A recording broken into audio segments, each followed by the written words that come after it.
Today we will discuss about the new chapter called entropy. It is a very important parameter, entropy.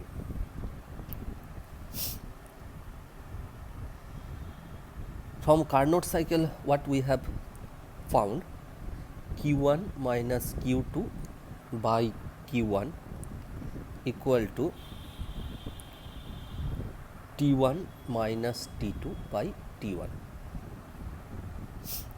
From Carnot cycle, we get Q1 means heat extracted from hot reservoir, Q2 is the heat rejected at the cold reservoir, hot reservoir kept at temperature T1 and cold reservoir kept at temperature T2, where T1 greater than T2. So Q1 by T1 minus Q2 by T2 is equal to 0.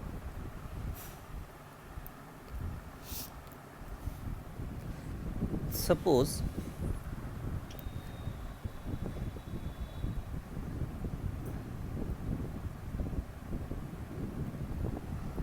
this is PV diagram. This is kept at temperature T1, T2, T3, T4, where T1 greater than T2, greater than T3, greater than T4.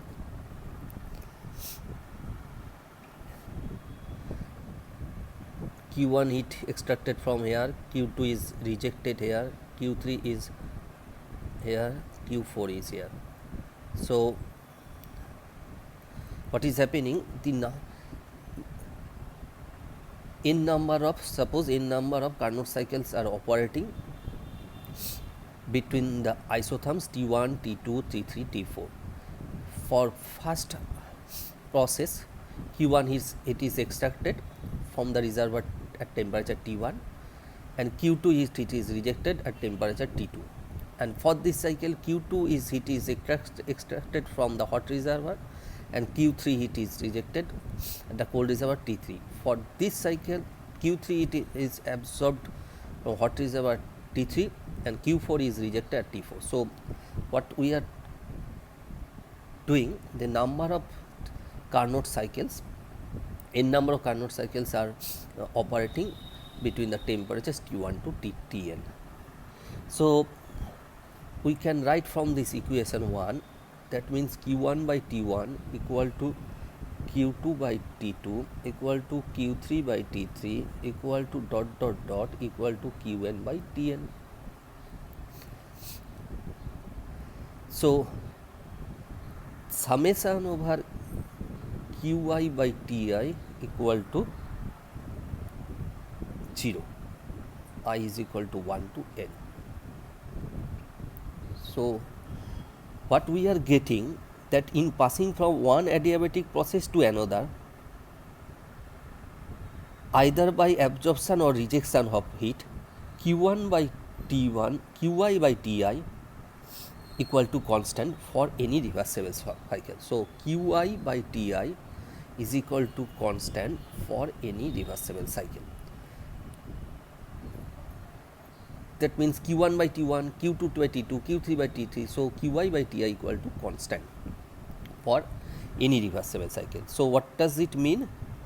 So in passing from one adiabatic process to another, this is the adiabatic process in the Carnot cycle. When we are passing from one adiabatic process to another adiabatic process, another adiabatic process, summation over Qi by Ti equal to constant. If n tends to infinity, then close integration dq by t is equal to 0.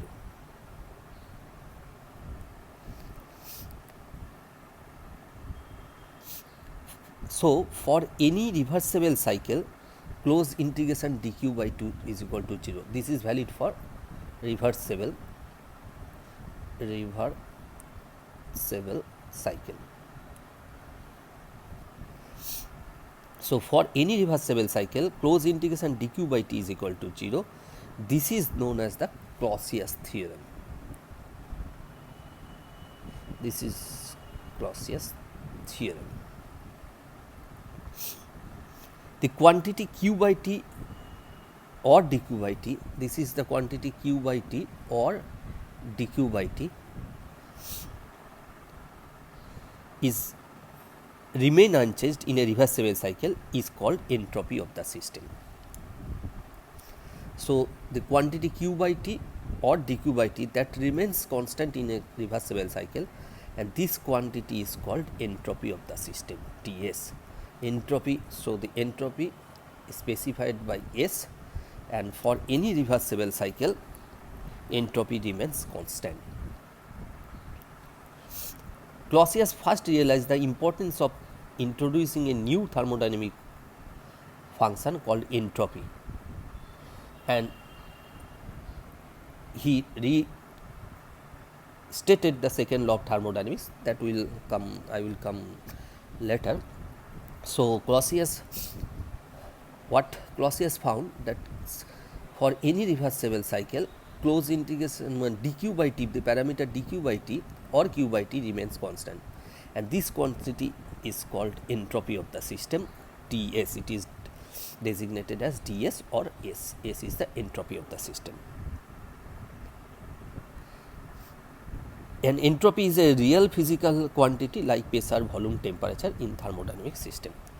So, in thermodynamic system, besides pressure, volume, temperature, we are getting a new parameter or new thermodynamic quantity S, which remains constant in a cyclic process. Now, we are going to put change in entropy is independent of path. So, this is interesting, dq is path dependent. So, we put a sign here, dq equal to du minus dw, and the work done is also path dependent. Du is independent of path, it depends on the initial and final temperature, du plus pdv. So, we are changing this parameter into path independent parameter pdv. Okay. But before entropy defined, dq was path dependent. Now, ds equal to dq by t, that means dq equal to dds. So, now it becomes path independent, as entropy is path independent. So, we are converting the path dependent parameter dq, that is the heat gain or loss, is equal to Tds, and we are converting path dependent parameter is into path independent parameter by defining a term ds. Now, we are going to prove the change in entropy is independent of path. Suppose we are doing the experiment, this is PV diagram, this is a cyclic process A, K, P, H. So, cyclic process is A, K, P, H, A. This is a cyclic process, and as it is a cyclic process, so change in entropy, and it is also a reversible cyclic process. So, summation over dq by t is equal to 0 A, K, P, H, A. This is a cyclic reversible process, so total change in entropy must be 0, dq by t equal to 0. So, we can write this AKP dq by t plus PHA dq by t equal to 0. So, summation over AKP dq by t equal to minus summation over PHA dq by t, and that means summation over AHP dq by t.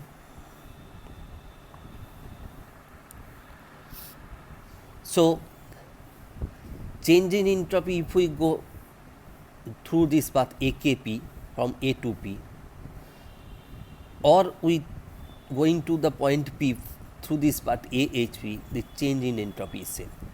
I am repeating, if we proceed from A to P through this path AKP or AHP, the change in entropy is same. So entropy is path independent.